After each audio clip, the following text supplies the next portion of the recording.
आजकल जो फ्लैट्स होते हैं उसमें बेसिकली स्पेस कम होता है। काफ़ी मैंने देखा है कि जो लिविंग रूम है और जो डाइनिंग स्पेस है वो दोनों को मिला के काफ़ी छोटे स्पेस में ही ये दोनों चीज़ें क्रिएट कर दी जाती है। किचन भी काफ़ी छोटा होता है और ऐसे टाइम में हमें ये मैनेज करना मुश्किल हो जाता है कि सामान किस तरह से अरेंज किया जाए। तो मैं इसमें ये सजेस्ट करूँगी कि आप मेजरमेंट प्रॉपर लो कि आपके लिविंग रूम का एरिया जहाँ पे आप सोफ़ा वगैरह रखना चाहते हो उस वो एरिया क्या का साइज़ क्या है, जहाँ पे आप टीवी लगाना चाहते हो आप, और जहाँ सिटिंग अरेंजमेंट करना चाहते हो उसका प्रॉपर मेजरमेंट करो। और उस मेजरमेंट के हिसाब से ही आप, अगर छोटी स्पेस है, जगह कम है, तो आप बहुत भारी भरकम सोफ़ा वगैरह लगा करके मत रखो। अगर आप इंडियन स्टाइल में भी अगर कम खर्च में काम करना चाहते हो तो इंडियन स्टाइल के सिटिंग अरेंजमेंट भी कर सकते हो, जिसमें नीचे गद्दियाँ वगैरह लगा के खूबसूरत कुशन्स लगा के आप उसको अच्छे से डेकोरेट कर सकते हो। जो राजस्थानी जयपुरी स्टाइल के जो हैंडमेड कुशन्स वगैरह रहते हैं उस पर भी आप बहुत अच्छे से उसको डेकोरेट करके रख सकते हो। तो सबसे पहले आप वो देखना पड़ेगा आपको कि आपकी जो जगह है लिविंग रूम की वो कितनी बड़ी है और मुझे कैसे सामान खरीद के रखना है। एकदम से ला करके हमने डंप कर दिया, मुझे जो भी बाज़ार में चीज़ें अच्छी लगी वो हम ले आए और हमने अपने घर में रख लिया, तो वो ऐसे बेतरतीब दिखाई देता है। कलर कॉम्बिनेशन पे भी ध्यान देना बहुत ज़रूरी है। आप जो भी सामान खरीदो उसमें एक रिदम होना चाहिए, विदाउट उसके उसकी खूबसूरती एकदम से चली जाती है।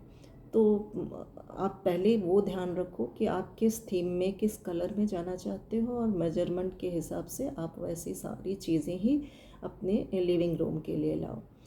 उसी तरह डाइनिंग और लिविंग, आजकल डाइनिंग और लिविंग, पहले की तरह जो डाइनिंग होती थी वो लिविंग से सेपरेट की हुई होती थी, बट आज मॉडर्न स्टाइल में ऐसा कुछ नहीं है। लोग लिविंग और डाइनिंग को बिल्कुल ओपन रखते हैं। तो आपको वो लिविंग और डाइनिंग के थीम कलर पे भी बेसिकली ध्यान देना चाहिए। डाइनिंग टेबल भी बहुत बड़ी, अगर आपका छोटा स्पेस है तो बहुत बड़ी डाइनिंग टेबल लाने की ज़रूरत नहीं है। अगर 4 लोगों की आपकी फैमिली है तो 4 चेयर्स और एक बेंच भी डाल दिया कुशन वाला तो बहुत सुंदर दिख के आता है। एक छोटा सा फ्लावर वास उसमें लगा दिया, फ्लावर से अरेंजमेंट कर दिया, कुछ कैंडल्स लगा दिए तो बहुत अच्छा दिखता है। क्रॉकरी यूनिट, ये इसकी बहुत ही ज़रूरत होती है।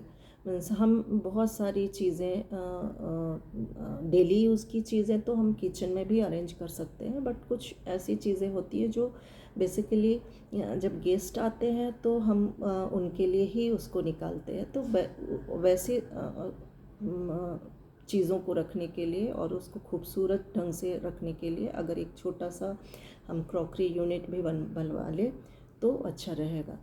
और बाकी की चीज़ें हम उसमें काफ़ी अच्छे से डिस्प्ले कर सकते हैं। कुछ फ्लावर अरेंजमेंट लिविंग रूम में कर दिया। अगर आप इंटरेस्टेड हो, आपको अच्छा लगता है कर्टन्स लगाना, तो कर्टन्स शेयर के साथ लगा सकते हैं। अदरवाइज़ आजकल ब्लाइंड भी बहुत सुंदर सुंदर और बहुत सारी वेराइटीज़ में आती हैं, उसको आप लगा सकते हैं।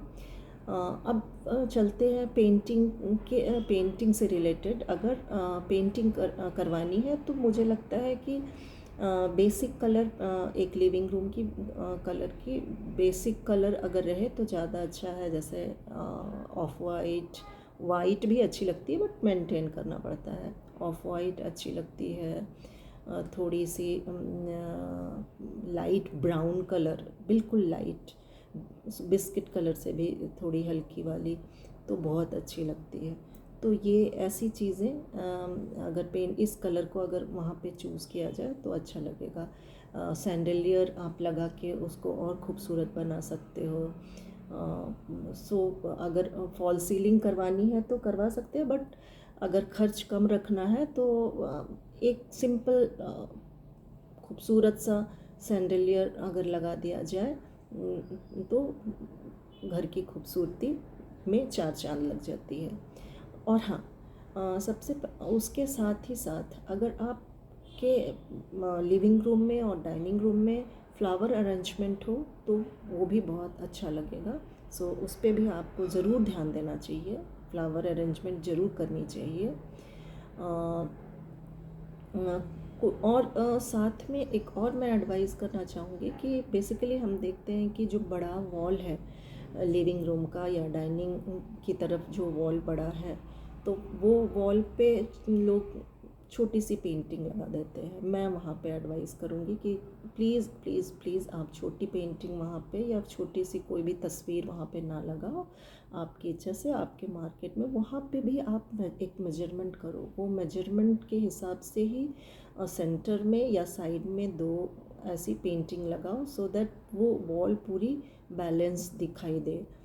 कलर पे भी ध्यान देना, जब आप पेंटिंग ख़रीदो तो उस वॉल की पेंटिंग के लिए कौन सा कलर अच्छा रहेगा और कौन सी थीम अच्छी जाएगी, उस पर आप ज़रूर ध्यान देना। और वॉल अगर एक एग्ज़ाम्पल बता रही हूँ, अगर वॉल 10 बाय 10 की है तो उसमें आप कभी भी एक छोटी सी पेंटिंग या पोस्टर या कुछ ऐसी चीज़ें लगाओ मत, क्योंकि वो अजीब सा दिख के आता है और फिर आपके लिविंग रूम का पूरा लुक ही चला जाता है। तो उसकी साइज़ बड़ी रखोगे तो वो डेफिनेटली सुंदर और अट्रैक्टिव लगेगा। पेंटिंग्स आप उस वॉल आर्ट मार्केट में बहुत सारे अवेलेबल हैं, आप वहाँ से ख़रीद सकते हैं और लगवा सकते हैं। और चूँकि मैं खुद आर्टिस्ट हूँ, मैं बनाती भी हूँ, तो मैं ये एडवाइस करूँगी कि अगर कोई आपके आसपास या आप जहाँ भी रहते हो, अगर आपके डिज़ाइन के हिसाब से कोई पेंटिंग बनाकर देने को रेडी है तो आप वैसी पेंटिंग्स वहाँ पे लगाओ। आपके घर की ब्यूटी, जो आपकी लिविंग रूम की ब्यूटी है, उसमें वो चार चांद लगाने में कोई कसर नहीं छोड़ेगा। और दूसरी चीज़ जो आपका जो एंट्रेंस एरिया है, वो एंट्रेंस एरिया बहुत ही सुंदर होना चाहिए। आप उस वॉल पे भी अच्छी सी पेंटिंग लगा सकते हो।